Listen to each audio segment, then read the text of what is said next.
Hello, and thank you for joining us for the Envelope Live screening series. My name is Michael Ordoña. I cover film and television for the Los Angeles Times. The film you've just seen is Beginning. It's the work of co-writer and director Dea Kulumbegashvili. She's a first-time feature filmmaker, though a number of her shorts have previously won acclaim and been shown at the Cannes Film Festival, where this film was set to premiere until the pandemic turned it into the Cannes Film Festival. Now, having collected many film festival honors, Beginning is the official selection of her country, Georgia, for the International Feature category at this year's Academy Awards. I have a feeling you all have some questions. So do I. Toward that end, please join me in welcoming Dea Kulumbegashvili. Hi, Dea. Thank you so much for joining us. Can you hear me all right? Thank you for showing the film. Okay. Congratulations on all the acclaim the film is receiving. I really wish we had the capability for a live Q&A with viewers, because I'd be very interested to learn what their reactions are to your film. I'd be very interested to hear what questions they have about your film. I'm afraid you're stuck with me, though. So let's start with a little bit of background on you. We know you're from Georgia, and you studied film at Columbia University in New York.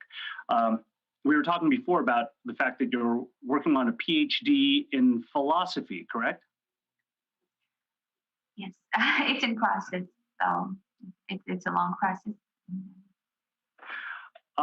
Would you say that what you're learning has a direct effect on your filmmaking?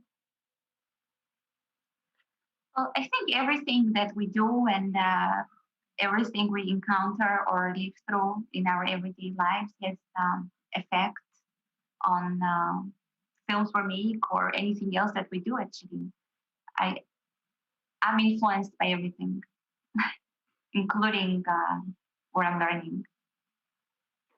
Fair enough. Now, I'm interested in where this idea came from, the idea for Beginning. We were speaking before about a news story that influenced you that included an act very similar to the murder of the child at the end of the film. Spoiler alert, presumably you people have seen this film. And I want to make very clear to viewers, this film, Beginning, is not about that news story. It's not a retelling of it. It's not even an interpretation of it. But Dea, I think you agree it's something that you wondered about. You wondered about why it happened, and maybe you sprung off from that into the story. Would you say that's accurate? Well, yes, the character was initially I started to think about this character after I heard about the story that took place in real life. Mm-hmm. And I was driven to learn more about this case because it caused so much controversy in Georgia, where things like this don't happen almost ever. But this case was particularly shocking for everyone because the woman who committed the murder, she was an ordinary young woman, even though it's difficult to define what's ordinary. But thousands of Georgian women were able to associate with her, and they could see their own lives or their own experiences in her life, and nothing would distinguish her from most of us here. And I think that was my initial interest as well, because when I heard about this case and I started to read the court reports and the papers, it was the more more ordinary she was, the more shocking it was at the same time. And then I started to understand that I was not interested in the questions that the prosecution and the legal system had with her, but I had different questions about the case, which were more related to my own life and the life of many that I know, and how women in general live in Georgia, and where is the life that's in a way pre-designed and just given to us, which then we just step in with just ready to assume the roles that we're destined for in a way. So I think there was my initial connection with the character and with the woman. But then I knew that I did not want to go looking into specifically that case too deeply because I wanted to. I need my own personal connection with cinema in general or with what I do. So I started to depart from the real case and started to get more connected to the character that I was creating. That makes a lot of sense. But then that leads to the question of why you said it, where you said it. As we were saying before, in the United States, we're familiar with Jehovah's Witnesses. They exist here. But I don't think they're the target of persecution more than most religious groups are in the United States. You were saying earlier that incidents such as the firebombing you depict do occur in Georgia toward Jehovah's Witnesses.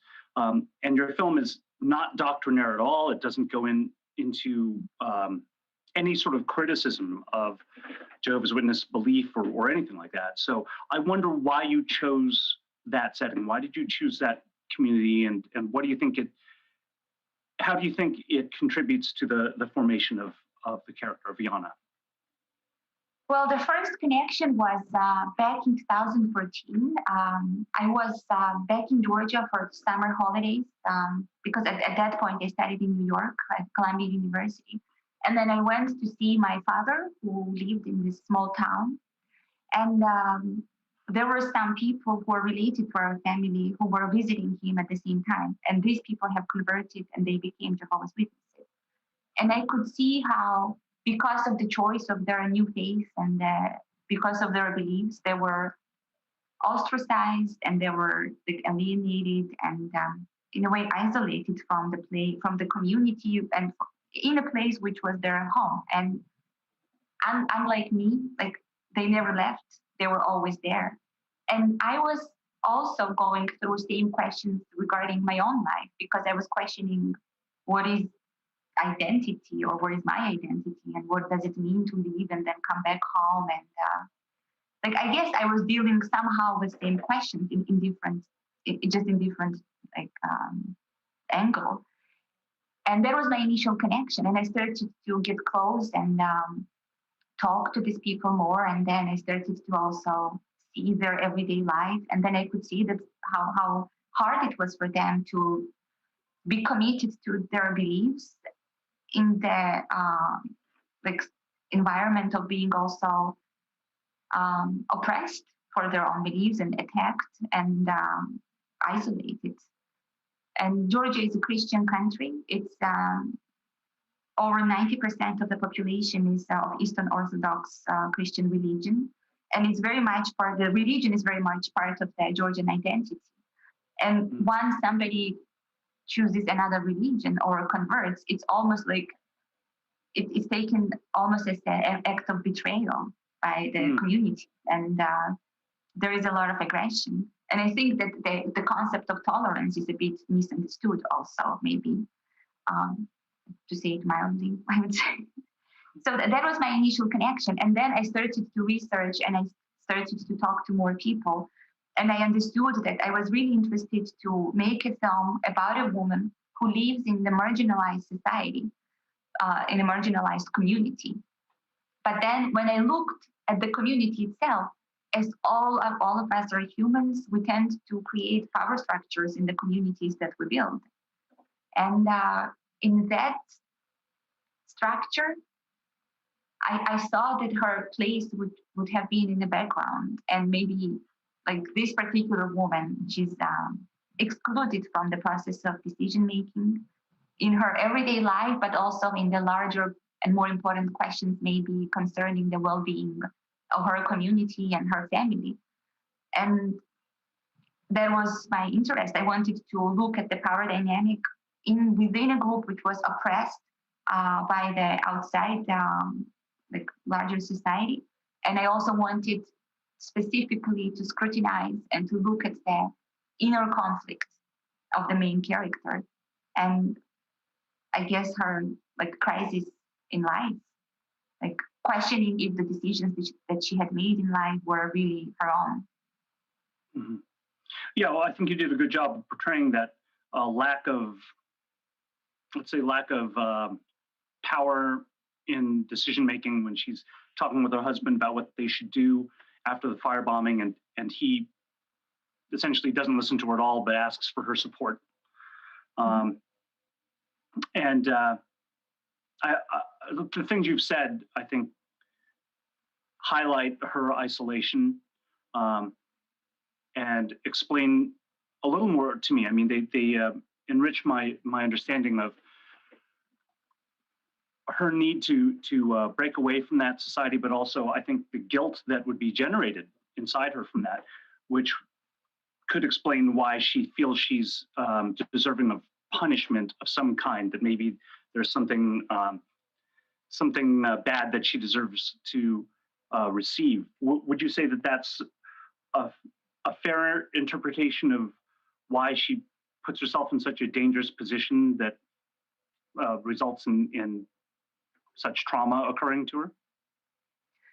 Well, I think she feels guilty for not being able to fit in and for not being able to be happy, because the life that she has is perceived as the life that should have been fulfilling for her, and that she should be happy because she has a good husband and she's a mother, and she has a social role. She's a teacher for the children, and I think that, and it's not only about religious communities, but I would say that we all carry values instilled in us or into us, I don't know, while we grow up. And then our desire or our need to emancipate or to go for something which is unknown is somehow also associated with the sense of guilt because you can't fit in anymore. And in the community which lives with more like beliefs which are associated with some higher powers, like bigger than humans, where you need to comply and somehow be in control of your desires, there is even more sense of shame and guilt that associated when one wants something bigger or different from what is expected from you is and what's considered to be necessary for happiness. So I guess that yes, she's dealing with sense of dread. She's dealing with the sense of shame. She feels ashamed and she feels guilty for not being happy anymore. Well, I think you've really you've hit something that I think a lot of people will recognize, either in themselves or people they know, that guilt at not being able to be happy. That's I think that's a pretty profound thing to pursue in film.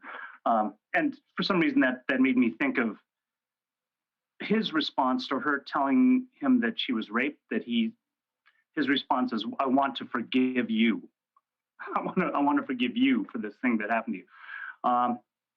Okay, I want to talk with you a little bit about your filmmaking choices. I mean, I'll tell you up front, I happen to be something of a fan of long, unbroken takes. I tend to like them, and you use many of them. You use a lot of stationary camera, and you let things happen in front of the camera instead of using a lot of edits and close-ups and all that stuff. And there's certainly a lot to that. There's a lot of filmmaking craft that goes into that, into the staging of it, showing us what you want to show us, and leaving the rest to our imagination. Can you talk to me just a little bit about that, about why you chose that technique for this story?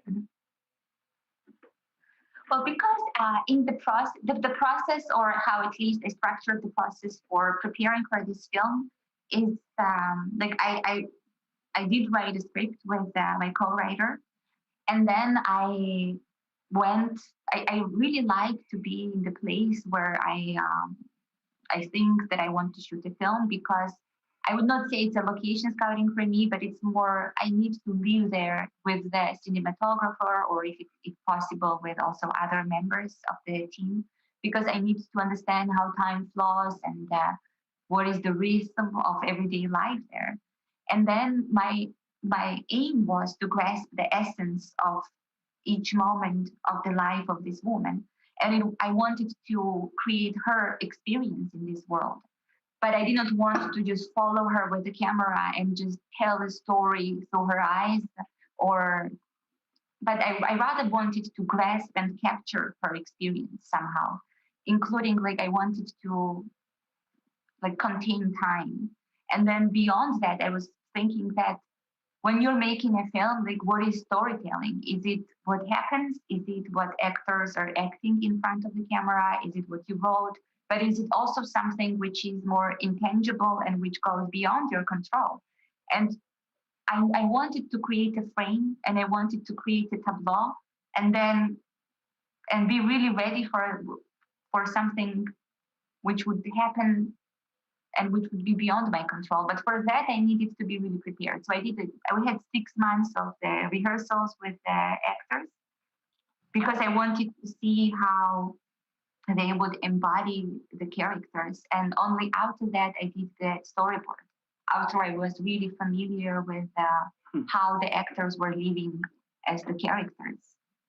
Uh, and then before that, I thought that I would shoot on several lenses, but the aspect ratio was always decided, and I always wanted to shoot with the steady, like the still camera, like steady camera, because I wanted to distill everything down to the necessary and the essential. And at the end, when I was already really familiar with how the characters lived as part of this story or this experience, I also understood that I wanted to shoot on one lens. So the entire film is shot on one lens, actually. And then, as a filmmaker, you question also what is the close up? Like, do I need to cut to the close up, or it's actually first you decide where the camera is going to be?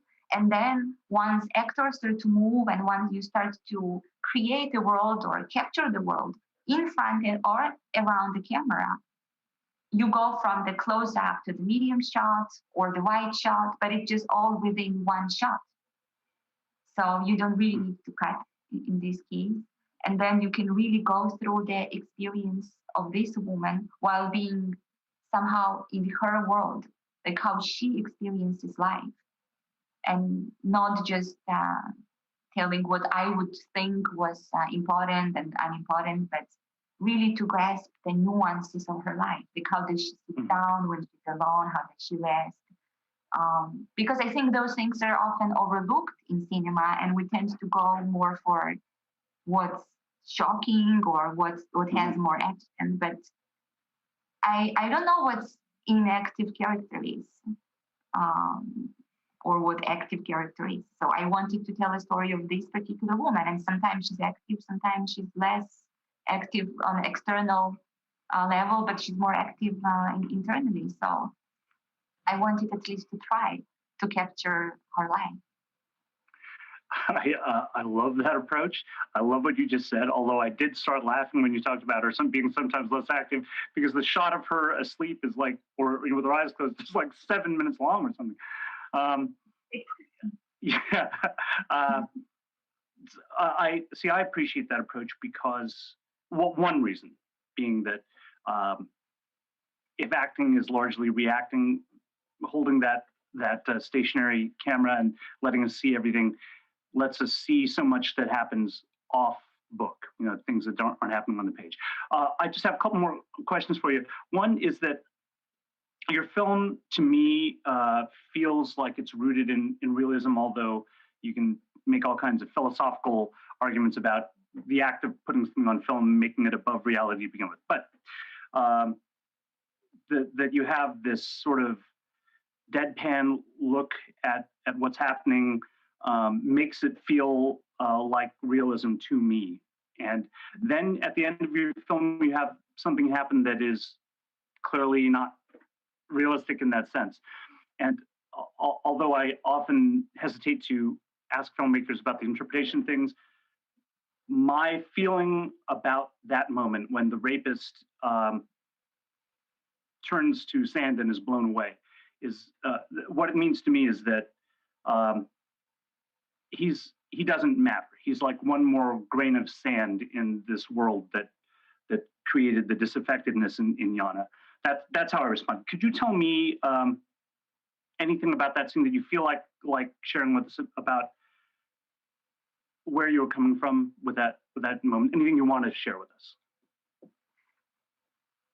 It's difficult, of course, to talk about the final shot of film and to give like a clear answer to what it is. But I was thinking that what is redemption, or what is the catharsis for a character? And like, because in cinema we do believe, or in dramaturgy we do believe, that there should be an arc and there should be a catharsis and some kind of a redemption maybe for a character. But I don't think it's what happens in life, and I don't think that everybody gets to that point in life in a way. And then I was thinking that how would this character deserve redemption in a way? Like, is it death, what he would go through, or what would happen to him? I was just wondering.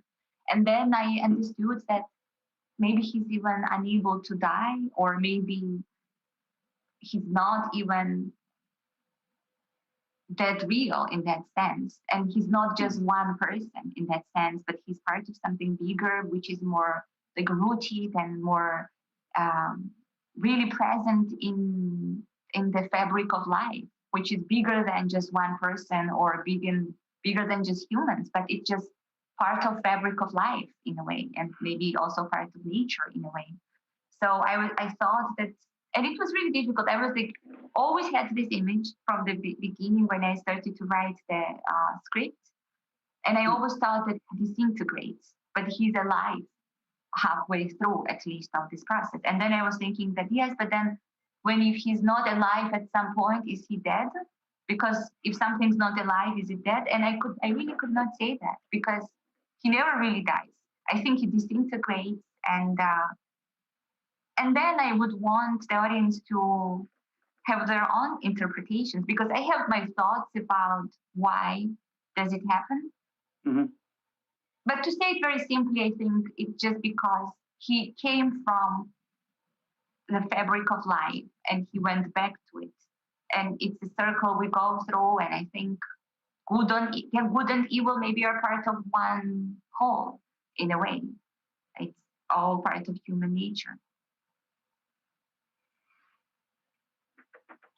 That's a lot to turn over. And I'm going to turn that over in my head, which you said for a while. All right. The film, I think, was originally called Naked Sky, but you ended up choosing the title Beginning. If I'm right about that, is there any insight you can give us into why you chose that title?